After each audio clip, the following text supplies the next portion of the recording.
গাজার বিভিন্ন এলাকায় গোলাবর্ষণ ও উপকূলে নৌবাহিনীর হামলার অভিযোগ পাওয়া গেছে। প্রত্যক্ষদর্শীরা জানান, গাজা সিটি, রাফা ও খান ইউনিসে হামলা হয়েছে। গত বছরের 10 অক্টোবর যুদ্ধবিরতির পর থেকে এখন পর্যন্ত নিহত হয়েছেন অন্তত 830 জন। অর্থাৎ চুক্তি থাকলেও মাঠের বাস্তবতা বলছে ভিন্ন কথা। যুদ্ধবিরতির পরও প্রতিদিনই বাড়ছে হতাহতের সংখ্যা। নতুন করে প্রাণহানি আর হামলার অভিযোগ। এতে 2023 সালের অক্টোবর থেকে এখন পর্যন্ত মৃতের সংখ্যা দাঁড়িয়েছে 72,600-র বেশি। স্বাস্থ্য মন্ত্রণালয়ের তথ্যে আহতের সংখ্যাও ছাড়িয়েছে 1,72,000। যুদ্ধবিরতি থাকার পরও এই প্রাণহানি নতুন করে উদ্বেগ তৈরি করছে। গাজায় ত্রাণ পৌঁছাতে যাওয়া বহরে হামলার অভিযোগ উঠেছে।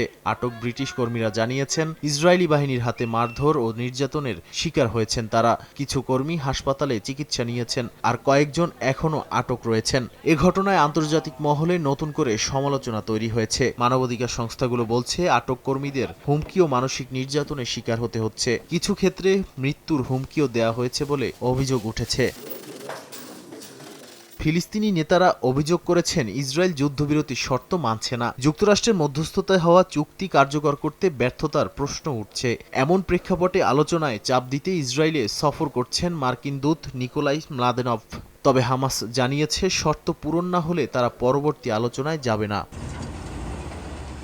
যুদ্ধের প্রভাবে গাজার অবকাঠামো প্রায় 90% ক্ষতিগ্রস্ত হয়েছে। জাতিসংঘ বলছে, গাজায় প্রতি 5 জন অঙ্গহানি হওয়া মানুষের একজনই শিশু। হাজারো মানুষ কৃত্রিম অঙ্গ ও পুনর্বাসন সেবার অপেক্ষায় থাকলেও বিশেষজ্ঞের তীব্র সংকট রয়েছে। বর্তমান পরিস্থিতিতে এই সংকট কাটাতে সময় লাগতে পারে 5 বছরের বেশি।